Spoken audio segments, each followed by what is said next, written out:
예, 제가 영광입니다. 예, 오늘 함께 강남 향린 교우 여러분하고 함께 예배드릴 수 있어서 정말 기쁘고 또 영광입니다. 와서 여러분들 이렇게 뵈니까 여기 대단한 분들이 많이 계시구나. 제가 언론에서 뵙고 또 TV에서 뵙고 또 총회 뭐 이런 페이스북에서 뵀던 분들을 많이 뵙게 됐습니다. 오늘 모든 것을 똑똑히 보게 이런 제목으로 말씀을 생각해 봅니다.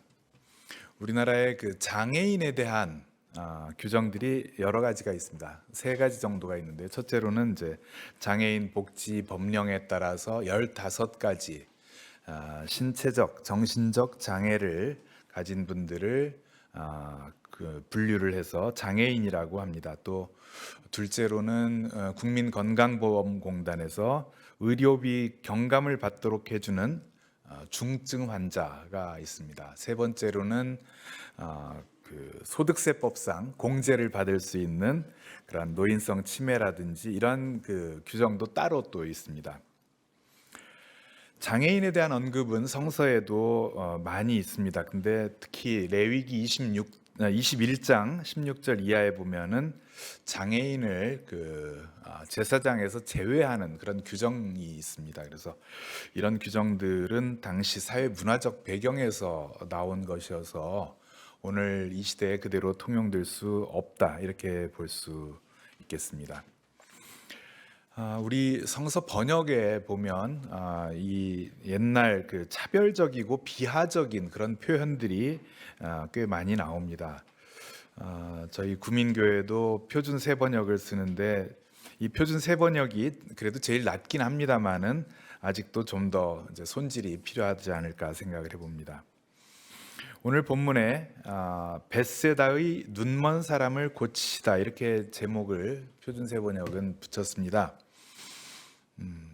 공동번역 개정판에는 소경, 그리고 개역 개정판은 맹인, 이런 번역보다는 조금 낫긴 한데 그냥 시각장애인 이렇게 바꾸면 어떨까 하는 생각을 해봅니다. 마가복음서에 보면은 예수님께서 3번에 걸쳐서 순환 예고를 해주신 것을 기록하고 있습니다. 그 순환 예고 직전에 나오는 오늘 본문인 벳세다의 시각장애인이 고침을 받는 이야기가 있습니다. 그는 내가 사람들을 볼 수 있는데 나무들이 걸어다니는 것 같습니다 라고 답합니다. 결국 그는 시력을 회복하여 모든 것을 똑똑히 보게 되었다라는 것이 오늘 복음서의 증언입니다. 오늘 본문에서 우리는 벳세다 출신 시각장애인을 만났습니다. 그런데 이 본문 바로 다음에 따로 본문에 기록되어 있지는 않습니다만은 또 다른 벳세다 출신 한 사람이 등장합니다. 혹시 누군지 아실까요? 요한복음 1장 44절을 보면 빌립은 벳세다 사람으로 안드레와 베드로와 한 고을 사람이었다, 이렇게 기록되어 있습니다. 그러니까 오늘 본문에 나오는 베드로가 바로 벳세다 출신입니다. 마가복음서는 예수께서 3차례 자신의 죽음과 부활하실 것을 예고해 주셨다고 기록하고 있는데, 성서를 한번 찾아보실까요? 마가복음서 8장에 보면은 첫 번째 순환 예고가 나옵니다. 여기에 베드로는 당신이 그리스도이십니다 라고 고백을 했습니다. 근데 예수님께서 베드로를 칭찬하셨나요? 아닙니다. 오히려 베드로를 꾸짖고 자신이 반드시 고난을 받고 장로들과 대제사장들과 율법학자들에게 배척을 받아 죽임을 당하고서 사흘 뒤에 살아나야 한다는 것을 가르치셨습니다. 이에 대해 베드로는 강력히 항변했고, 그러자 예수께서 또 그를 꾸짖으셨습니다. 여기에 꾸짖다, 예수님이 꾸짖으니까 베드로가 항변했다 이렇게 번역을 하고, 그 다음에 예수님이 다시 꾸짖었다 이렇게 번역됐는데, 사실은 그리스어에서는 한 가지 단어입니다. 에피티마오. 그러니까 예수님하고 베드로하고 한판 대판 붙었다, 이렇게 표현을 해도 좋을 정도의 표현이 여기에 사용되고 있습니다. 9장에 보면은 예수님의 두 번째 순환 예고가 나옵니다. 이에 대한 제자들의 반응이 무엇이었을까요? 제자들은 예수님의 순환 예고에 대해서 아무런 관심이 없습니다. 누가 더 큰 자리를 차지할 것인가? 이거를 생각하고 서로 다투는 장면이 바로 이어지고 있습니다. 10장에는 세 번째 순환 예고가 나오겠죠? 여기에서는 어떨까요? 세베대의 아들인 야고보와 요한이 예수님께 나와서 영광의 자리에 등극하시면 저희를 오른편에 왼편에 앉게 해주십시오. 이렇게 청탁을 합니다. 이런 배경을 바탕으로 오늘 본문을 읽으면 묘한 대비가 나타나지 않습니까? 벳세다 출신 시각장애인은 시력을 찾아서 모든 것을 똑똑히 보게 되었지만 벳세다 출신 제자는 예수 그리스도의 순환 예고에서 무지한 모습을 보여주고 있는 것입니다. 그런데 이 베드로뿐만 아니라 순환 예고 전체에 예수님의 모든 제자들이 마찬가지였습니다. 예수님의 길을 따르는 것은 섬김을 받는 것이 아니라 섬기는 길이다라는 사실을 자리에 대한 탐욕으로 눈이 벌어 있는 제자들은 도저히 이해할 수가 없었습니다. 굳이 이들에게 이름을 붙인다면 베드로를 필두로 해서 그 제자들이야말로 공감 장애인들이었습니다. 한 6년 됐는데요. 세밭이라는 세상을 바꾸는 시간 15분 이런 TV 프로그램이 있는데 거기에 윤혜령 씨라는 청각 장애인이 나와서 강연한 내용을 본 적이 있습니다. 거기서 강사는 공감의 중요성을 매우 설득력 있게 강조합니다. 이전에는 엄마가 외출했다가 집에 돌아오시면 힐끗 보고 엄마가 왔구나 이런 생각만 하고 말았었는데 이제는 엄마 왔어?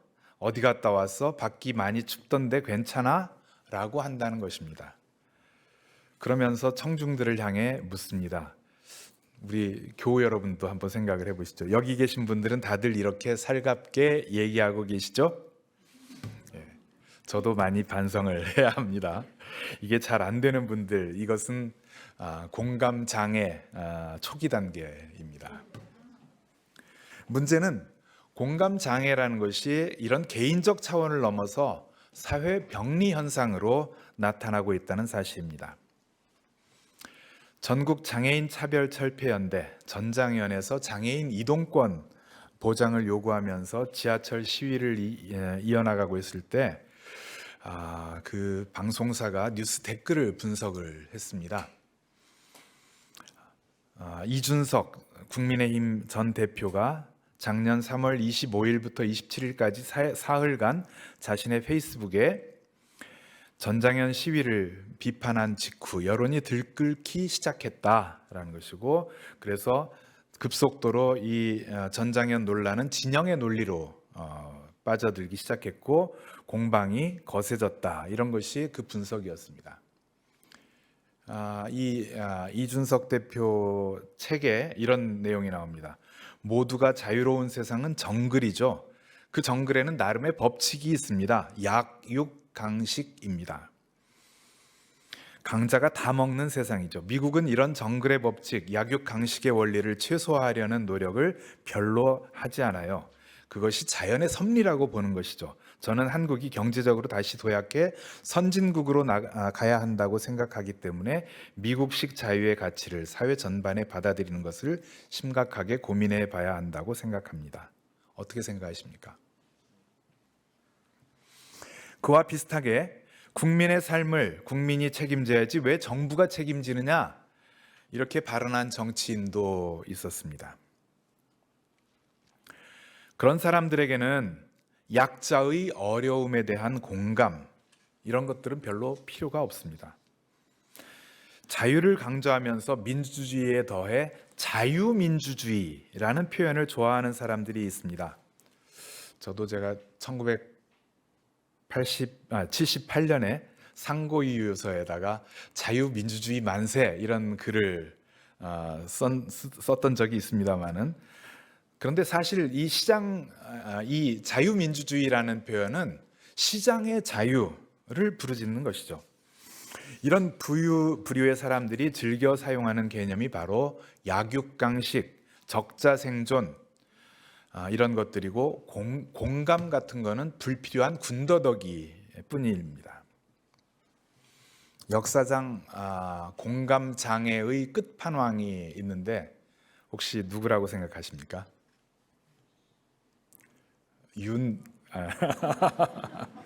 아니라고 보고요. 물론 여럿 있겠죠. 저는 히틀러라고 생각을 합니다. 세계 인권선언 전문에서 인권에 대한 무시와 경멸이 인류의 양심을 격분시키는 만행을 초래하였다, 이렇게 지적을 하는데, 이 나치의 홀로코스트, 쇼아라고도 부르죠. 이 당시 유럽의 유대인 인구 900만 중에서 600만을 학살했습니다. 그런데 그뿐만이 아니었습니다. 히틀러 시대에 독일에서는 우생학적인 관점을 내세워서 장애인들을 세금을 갉아먹는 존재로 비하하였습니다. 나치당 월간지 새 민족 노이에스 폴크라는 그 잡지의 표지에 보면은 동족 여러분, 이것도 여러분의 돈입니다, 이런 제목으로 유전병 환자의 사진을 찍고 그에게 평생 동안 6만 마르크의 돈이 들어갑니다, 이렇게 표지를 걸고 거기에 반장애인 캠페인을 전개했습니다. 그것뿐만이 아니라 1939년 9월부터 전쟁이 끝날 때까지 장애인들도 약 30만 명을 일산화탄소 가스 등으로 살해하기까지 했습니다. 가히 공감 장애의 끝판왕이라 할 것입니다. 저는 대학에서 학생들과 수업하면서 거의 매 학기 전태일에 대한 다큐를 함께 시청해 왔습니다. 지난 학기 말 시험에도 전태일 열사에 대한 문제를 출제를 했습니다. 2020년 전태일 열사 50주기를 맞이해서 정부가 노동 분야 최초로 1등급 국민훈장인 무궁화장 추서를 했는데, 그러한 일도 제가 준비를 했었습니다. 우리는 재봉틀이 아니다. 우리는 기계가 아니다. 10대 소녀들, 시다라고 불렸던 그 견습공들이 각혈을 해가면서 노동할 수밖에 없는 현실에 대해서 전태일 열사가 일기에 적은 내용입니다. 나이 어린 자녀들은 하루에 16시간의 정신 육체 노동을 감당하지 못합니다. 나이가 어리고 배운 것은 없지만 그도 사람, 즉 인간입니다. 태어날 때부터 생각할 줄 알고 좋은 것을 보면 좋아할 줄 알고 즐거운 것을 보면 웃을 줄 아는 하나님이 만드신 만물의 영장, 즉 인간입니다. 다 같은 인간인데 어찌하여 비난자는 부한자의 노예가 되어야 합니까? 왜 비난자는 하나님께서 택하신 안식일을 지킬 권리가 없습니까? 그리고 그는 시다들이 배를 고른 안타까운 모습을 보고 자신의 차비를 털어서 그들에게 풀빵을 사 주었습니다. 대신 자신은 청계천 평화시장에서부터 쌍문동, 지금의 창동까지 그 먼 길을 걸어서 가야 했습니다. 저는 전태일 풀빵의 원조가 5,000명을 먹이신 오병이어의 기적에 나오는 떡 5덩이라고 생각합니다. 그 도입부에 이런 말씀이 있습니다. 예수께서 배에서 내려서 큰 무리를 보시고 그들이 마치 목자 없는 양과 같으므로 그들을 불쌍히 여기셨다. 예수께서 민중을 불쌍히 여기셨던 것처럼 전태일 또한 배고른 시다들에게 공감하고 자신의 앞서 이웃을 먼저 생각하고 굶주림을 해결하고자 했던 것입니다. 당시에 전태일 열사와 함께 교회 생활했던 분의 증언에 따르면 그는 교회에서도 온갖 봉사에 앞장섰고 주일학교 선생을 하면서 어린아이들이 추운 겨울에 맨발로 교회에 온 것을 보면은 자기 양말을 벗어서 그 아이들에게 신겨주었다고 합니다. 요즘 같으면 좀 지저분하다 이렇게 생각을 할지 모르겠습니다만은 이러한 그의 실천은 하나님을 향한 깊은 믿음으로부터 솟아났던 것입니다. 그러한 모습은 세상이 볼 때 어리석기 짝이 없는 노릇이었습니다. 그래서 사람들이 그에게 바보 같은 짓거리 하지 말아라라고 해서 그래 우리는 바보다. 그래서 바보회라는 조직을 꾸리죠. 그에게 노동자들을 이처럼 돈벌이의 수단만으로 생각하고 부려먹고 하는 그런 구조를 어떻게 깨뜨려야 할 것인가, 그런 고민이 바로 분신한 거로 이어졌던 것입니다. 자신의 안위보다 먼저 이웃들이 겪고 있는 비인간적인 고통, 배고픔, 이것을 공감했었던 까닭입니다. 한 번은 전태일 열사 어머니 이소선 권사님이 저희 집에 살고 있습니다. 찾아오셨습니다. 제 가족이 종로구 누상동에 살고 있었을 때인데, 당시 찌는 듯 더위가 이제 심한 날씨였는데 집에 선풍기 하나도 없구나 라고 하시면서 집을 나와서 전파상 들려서 선풍기 하나 사자, 이런 말씀을 하셨습니다. 어머니가 당시에 용돈이 넉넉해서 그런 것은 아니셨죠. 자신보다 먼저 이웃을 생각하는 그리스도의 사랑의 실천이었습니다. 품절이라서 그날 선풍기는 살 수 없었지만 저에게는 그 깊은 사랑을 깨닫게 해주신 큰 가르침이 되었습니다. 교육기본법에 규정된 바와 같이 교육은 민주 시민을 키워내는 것을 1차적인 과제로 삼아야 됩니다. 최근에 윤석열 대통령이 교육부의 과제는 산업 발전을 위한 인재 양성이다라고 말했다고 하는데, 그 기능보다 중요한 것은 이웃과 미래에 대한 공감 능력, 책임의식, 이런 것을 갖춘 민주시민 양성하는 것입니다. 모든 것을 똑똑히 보게 하는 것입니다. 이전에 시민사회에서 민주시민교육 지원법을 만듭시다라고 요구를 했습니다. 그랬더니 양당 합의가 안 돼서 국회에서 만들어낸 게 뭔지 아세요? 인성교육 진흥법입니다. 이 민주시민 교육 지원법하고 인성교육 지원법의 큰 차이는, 민주시민은 사회를 공감을 하도록 하는 것을 전제로 하는 것인데, 인성은 개인적 차원으로 머무르게 하는 것이죠. 인사 잘하고 상냥하고 공손한 말을 하고. 저는 그 청와대 시민사회수석으로 있는 동안에 민주시민 교육 관련한 회의를 할 때에는 그냥 다른 회의하고 좀 다르게 사람들을 좀 모셨습니다. 차도 뭐를 주문하실지 미리 다 일일이 전화를 해서 주문을 받고, 또 과일도 이렇게 따로 미리 준비를 해놓고. 그래서 왜 이렇게 특별 대우입니까? 우리 수석이 민주시민 교육에 꽂혀서 그렇습니다. 이런 이야기를 들었습니다. 퇴임하기 전날 청와대 만찬에서 청와대 관저에서 만찬을 초청받았었는데, 그 자리에서도 민주시민 교육이 지속 가능한 민주주의의 필수 요소임을 강조했습니다. 제가 지난해 경기도 교육감 선거를 준비를 했었는데, 그 또한 정말 우리 미래 세대를 공감 능력을 갖춘 민주시민으로 키워내고 싶었기 때문이었습니다. 이 정부에서 교육부의 민주시민교육과를 폐지하고 인성, 체육, 예술교육과로 바꿨다고 합니다. 요즘 여당 당대표 후보로 나선 한 분이 여성도 군사훈련을 받아야 한다라고 주장하고, 그 시작으로 민방위 훈련을 받도록 법 개정을 하겠다, 이렇게 추진을 하고 있다는 소식입니다. 이게 생존교육이다, 이대남 표심을 자극하려는 것이다 등의 해석이 있지만, 저는 반공교육 하듯이 해서 민주시민 양성을 가로막으려는 시도가 아닐까, 이렇게 의심을 합니다. 공감이란 믿음의 바탕입니다. 그런데 문제는 그 공감에 부작용이 있다는 점이죠. 우리가 하지 않은, 나아가 우리가 하지 못한 수많은 과제들의 홍수 속에서 우리의 부족함, 우리의 한계를 절감하게 합니다. 내가 다 챙기지 못하는, 지극히 보잘것없는 이들이 수도 없이 많다는 사실에 한숨을 쉬게 만드는 것입니다. 그래서 사람들은 흔히 쉽게 자신의 책임의 범위를 자의적으로 한정해 버립니다. 선한 사마리아 사람의 비유에 보면 강도 만난 사람을 그냥 지나쳐버린 제사장 레위인이 있습니다. 아마도 그들은 이렇게 항변할 것입니다.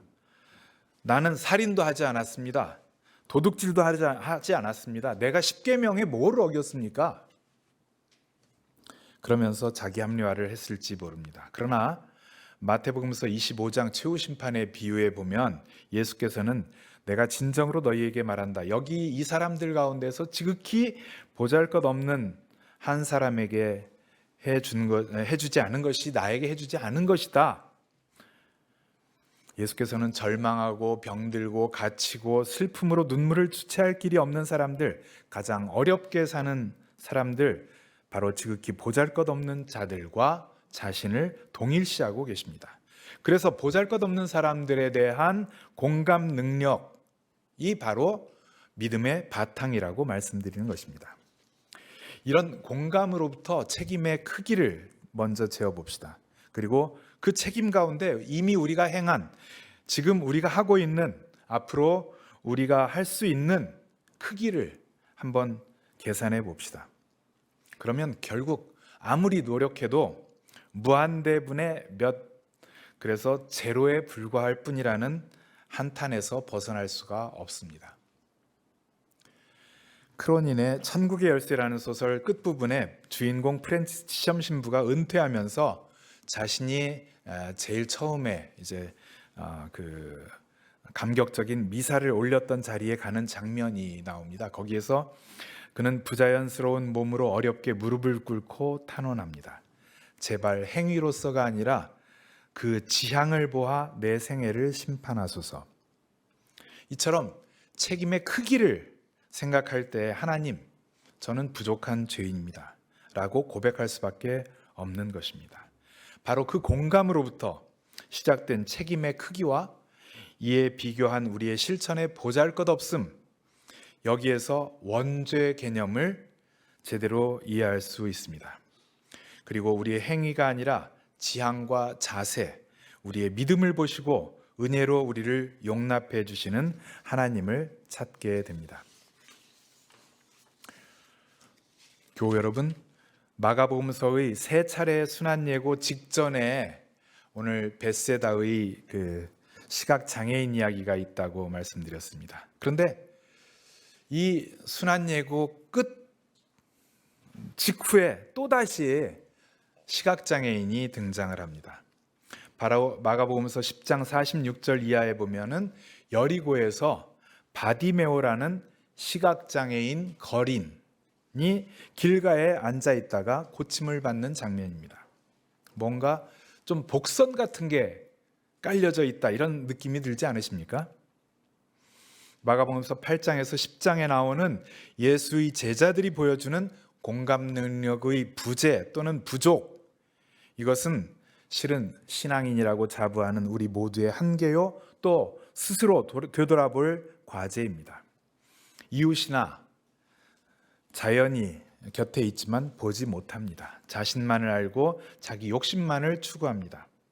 바로 이에 대한 지적이 고침받은 시각장애인들과 대비되어 있다는 말씀입니다. 우리가 그리스도인이라는 사실은 우리의 삶이 이웃의 안타까움, 아픔을 느끼고 있다, 거기에 공감 능력, 그리고 그들을 살리겠다라고 하는 책임의식, 이런 것에서 비롯된 실천으로부터 확인될 수 있습니다. 이제 우리 그리스도인들도 또 교회들도 모든 것을 똑똑히 보아야 합니다. 나아가 모든 것을 똑똑히 보게 하는 책임을 스스로 짊어지고 나서야 합니다. 예수께서는 벳세다 출신 시각장애인을 그냥 지나쳐가지 않았습니다. 오히려 그를 인격체로 받아들였고 그의 눈을 열어 사람을 볼 수 있게 하신 것입니다. 이처럼 공감 능력과 책임감을 갖춘 민주 시민을 키워내는 일은 바로 오늘 우리를 향한 하나님의 부르심입니다. 그 백성들이 깨닫고 듣고 볼 수 있게 만드는 것입니다. 드디어 그들 눈에 바로 옆에 있는 이웃들의 아픔이 보이고 이제 그들 귀에 하나님이 아름답게 창조해 주신 피조물들의 신음소리가 들리기 시작합니다. 그러한 하나님의 기적이 오늘 이 시대 예수의 제자들을 통해서 다시 이루어지기를 소망합니다. 끝으로 문익환 목사님께서 지으신 꿈을 비는 마음이라는 시의 마지막을 소개해 드립니다. 벗들이여 이런 꿈은 어떻겠소? 중략? 그 앞에서 눈물을 글썽이다 보면 사팔뜨기가 된 우리의 눈이 제대로 돌아 산이 산으로, 내가 내로, 하늘이 하늘로, 나무가 나무로, 새가 새로, 짐승이 짐승으로, 사람이 사람으로 제대로 보이는 어처구니 없는 꿈 말이외다. 오늘 복음서 본문인 벳세다 시각장애인처럼 사람들이 모든 것을 똑똑히 제대로 보게 하는 그런 어처구니 없는 꿈을 함께 꿉시다. 그 꿈을 현실화하기 위해 함께 행진합시다. 성령께서 우리의 동지가 되셔서 어깨를 걸고 함께 해 주실 것입니다. 아멘.